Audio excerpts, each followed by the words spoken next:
बाबा जी और हुजूर जी की प्यारी साध संगत जी, आप सभी को प्यार भरी राधा स्वामी जी। संगत जी, आज का यह संदेश उन संगत के लिए है जो कभी सेवा के लिए मना नहीं करते हैं और अपने दुनियावी कामों को करते हुए सेवा भी निभा लेते हैं। संगत जी, अगर आपने इस संदेश को मन लगाकर अंत तक सुन लिया तो यकीन मानिए आप दुनिया के काम भले कभी टाल दें, खाना पीना या थोड़ा आराम भी छोड़ दें, लेकिन सत्संग और सेवा से कभी दूरी नहीं बनाएंगे। संगत जी, ये घटना इतनी प्रेरणादायक है कि आपके भीतर नई ऊर्जा, नई लगन और नई श्रद्धा जगा देगी। आपका दृष्टिकोण बदल जाएगा और शायद जीवन की दिशा भी बदल जाएगी। हाथ जोड़कर आपसे विनती है कि इसे अंत तक जरूर सुनिए। संगत जी, ये बात उस समय की है जब बाबा जी ने गद्दी संभाली ही थी। शुरुआत के दिनों में जब उन्होंने अलग अलग स्थानों पर सत्संग फरमाने शुरू किए तो वह संगत पर बड़ी बारीकी से ध्यान दिया करते थे। इन्हीं सत्संगों के दौरान बाबा जी की नजर बार बार एक बुजुर्ग सज्जन पर पड़ती थी। अब वह बुजुर्ग अंकल जी हर सत्संग में सबसे आगे की पंक्ति में बड़ी श्रद्धा और एकाग्रता के साथ बैठे दिखाई देते थे। चाहे सत्संग देश के किसी भी शहर, किसी भी कोने में हो, उनकी उपस्थिति वहां निश्चित ही होती थी। मानो उनके लिए दूरी, मौसम या परिस्थिति का कोई अर्थ ही ना हो। जहां भी सत्संग वहां वे अवश्य, सिर्फ सत्संग में ही नहीं, जब भी बाबा जी सेवादारों को दर्शन देने के लिए आते तब भी वहीं बुजुर्ग हमेशा सेवा करने वालों की कतार में विनम्रता से बैठे मिलते। संगत जी, उनके चेहरे पर संतोष, आंखों में श्रद्धा और मन में अपार प्रेम झलकता था।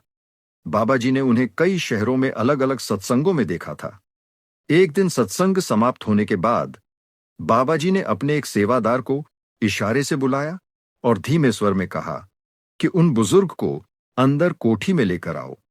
अब संगत जी, सत्संग के पश्चात जब बाबा जी मंच से उतरकर अपनी कोठी में पहुंचे तो जिस सेवादार को यह जिम्मेदारी दी गई थी वह तुरंत उस बुजुर्ग के पास गया और वह सेवादार आदर से कहने लगा कि बाबा जी आपको बुला रहे हैं। अब यह सुनते ही बुजुर्ग जी के चेहरे पर अपार खुशी छा गई, जैसे मानो वर्षों की साधना का कोई मीठा फल मिल गया हो। वह नम्रता से उठे और सेवादार के साथ बाबा जी की कोठी में पहुंच गए। जब उन्हें बाबा जी के इतने करीब से दर्शन करने का अवसर मिला तो उनकी आंखें भर आईं। वह भीतर से धन्य महसूस कर रहे थे, जैसे जीवन सफल हो गया हो।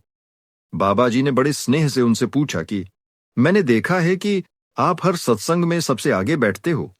साल भर में जहां जहां भी सत्संग होता है आप वहां मौजूद रहते हैं। सत्संग से पहले और बाद की सेवा में भी आपकी उपस्थिति रहती है। क्या आपके घर वाले आपको बार बार आने से रोकते नहीं हैं?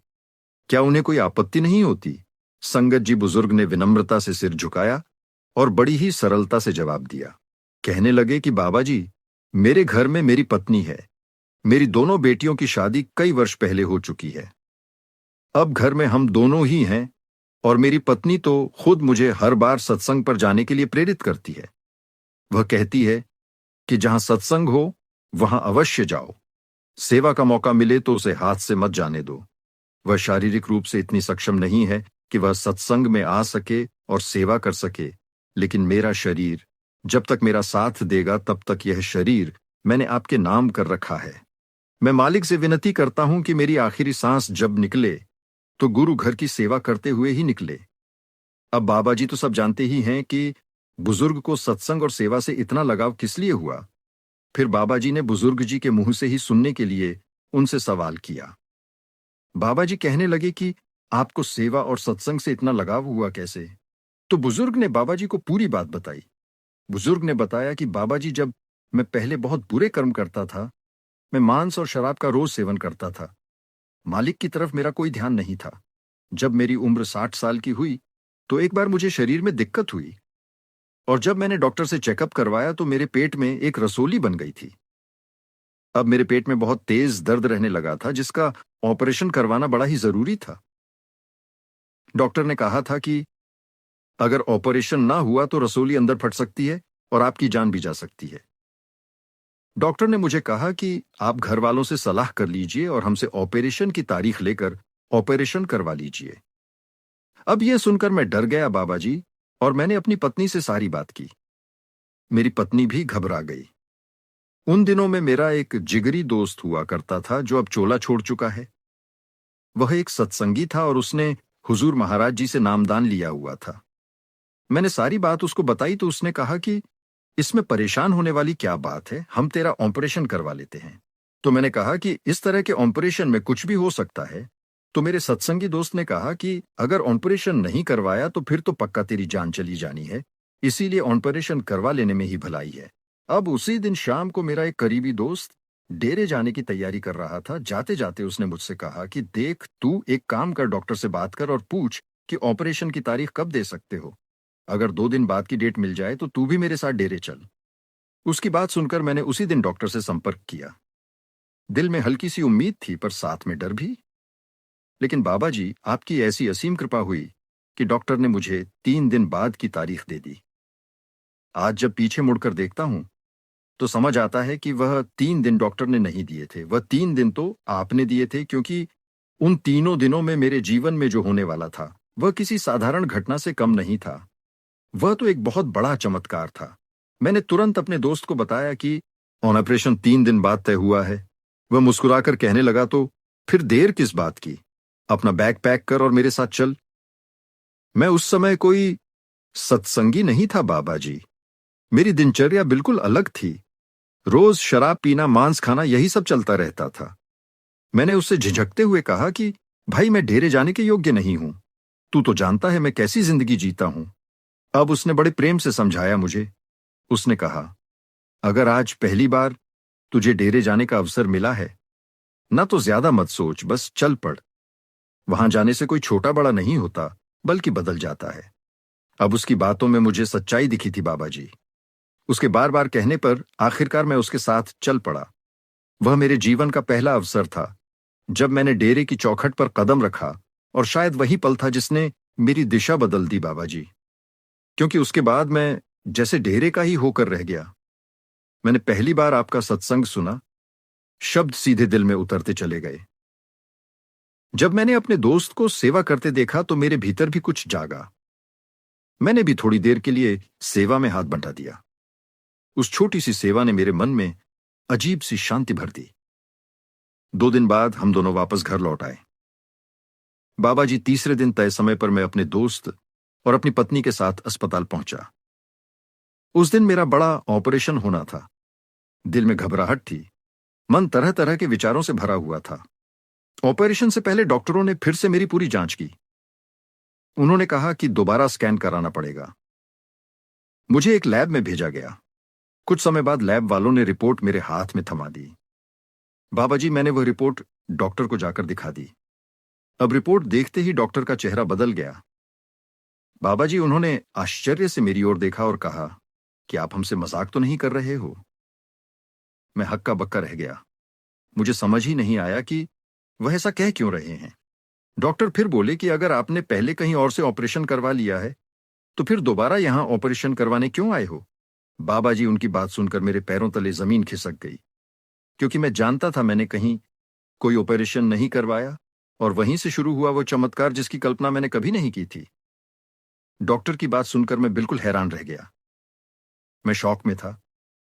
मुझे लगा शायद मैंने कुछ गलत सुन लिया। मैंने तुरंत डॉक्टर से कहा, आप कैसी बात कर रहे हो, मैंने कोई ऑपरेशन नहीं करवाया।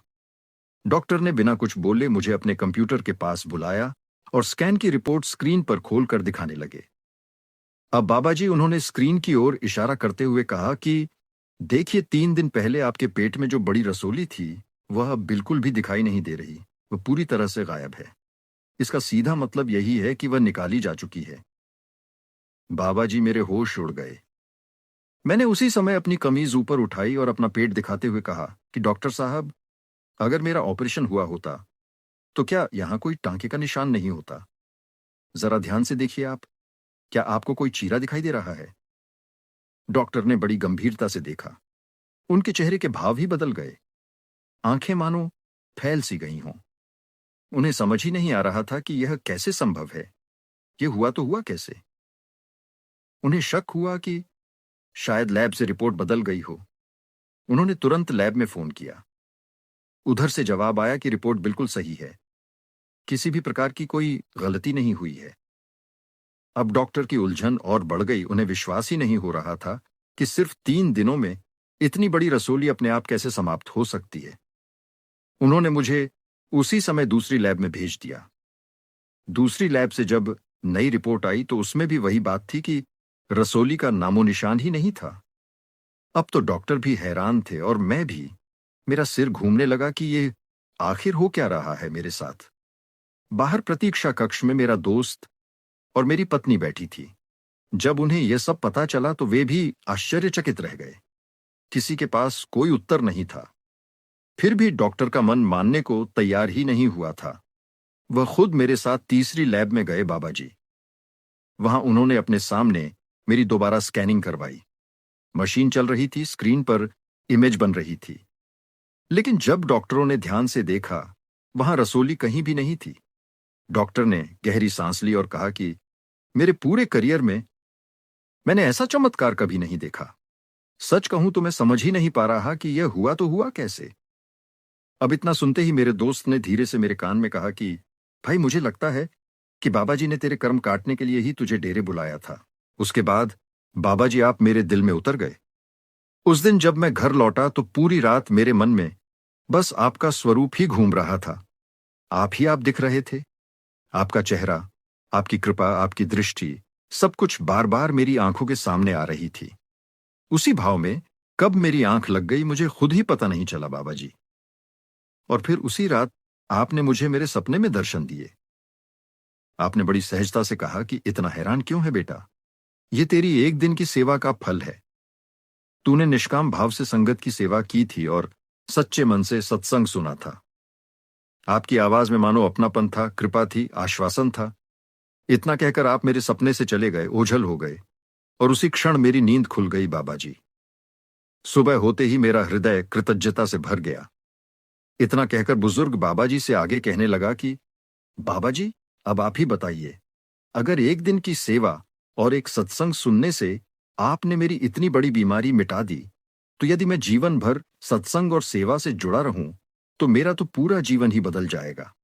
बुजुर्ग की सारी बात ध्यान से सुनने के बाद बाबा जी मुस्कुराए और बड़े ही सहज भाव से फरमाने लगे कि बेटा, जब मालिक अपनी रजा में आता है तो बड़े से बड़ा दुख पल भर में दूर कर देता है, पर हमें उससे कुछ मांगने की आदत नहीं डालनी चाहिए।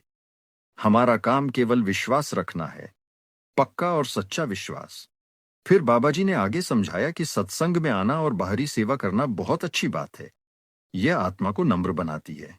लेकिन जो असली सेवा हमें सौंपी गई है वह है भजन और सिमरन की सेवा, नाम की कमाई। उसके लिए हर हाल में समय निकालना जरूरी है। अगर इस जीवन मुक्ति का रास्ता पाना है तो भीतर की उस सेवा को प्राथमिकता देनी ही होगी। इतना कहकर बाबा जी ने उनकी ओर प्रेम से देखा। बुजुर्ग की आंखें नम थीं। उन्होंने श्रद्धा से राधा स्वामी जी कहा, चरणों में माथा टेका और शांत मन से वहां से लौट आए। संगत जी, मैं ये घटना आपको इसीलिए नहीं सुना रहा हूं कि आप किसी लाभ या चमत्कार की आशा में सत्संग और सेवा की ओर बढ़ें। मालिक की रजा कब किस पर कैसे हो जाए ये किसी को नहीं पता। हमें तो बस बिना किसी स्वार्थ के निष्काम भाव से सेवा करनी है। मन में जरा सी भी चाह रखकर ना तो सत्संग में जाना है और ना ही सेवा करनी है। क्योंकि जब हम बदले में कुछ पाने की भावना से जाते हैं न तो वह सच्ची सेवा नहीं रह जाती। बस इतना याद रखिए, मालिक हमारी एक सच्ची सेवा के बदले हमें वह भी दे सकता है जिसकी हमने कभी कल्पना तक नहीं की हो। इसीलिए संगत जी सेवा करें, लेकिन केवल प्रेम से। सत्संग में जाएं, लेकिन केवल आत्मिक प्रयास के साथ। कई लोग कहते हैं कि सत्संग में हर सप्ताह वही बातें दोहराई जाती हैं, लेकिन ऐसा इसीलिए होता है क्योंकि जब एक ही सत्य बार बार हमारे मन में डाला जाए तो वह धीरे धीरे हमारे व्यवहार का हिस्सा बन जाता है। जैसे कोई बच्चा परीक्षा की तैयारी करता है तो वह एक ही पाठ को कई कई बार पढ़ता है, कई कई बार याद करता है, क्योंकि बार बार दोहराने से वह बात उसके दिमाग में बैठ जाती है और परीक्षा के समय उसे याद करने में कठिनाई नहीं होती। संगत जी, उसी प्रकार जैसे शरीर को जीवित रहने के लिए हर रोज भोजन की आवश्यकता होती है, वैसे ही आत्मा को जागृत रखने और परमार्थ में आगे बढ़ने के लिए रोज सत्संग की जरूरत होती है। इसीलिए संगत जी, सत्संग पर जाना कभी मत छोड़िए और सेवा का अवसर मिले तो उसे हाथ से जाने मत दीजिए। इसी भाव के साथ मैं आपसे विदा लेता हूं। कमेंट बॉक्स में एक प्यार भरा राधा स्वामी जी जरूर लिखिए और संगत के अपने इस चैनल रूहानियत का शब्द को सब्सक्राइब जरूर करिए। इस आध्यात्मिक परिवार का एक हिस्सा जरूर बनिए। गुरु प्यारी साध संगत जी, राधा स्वामी जी।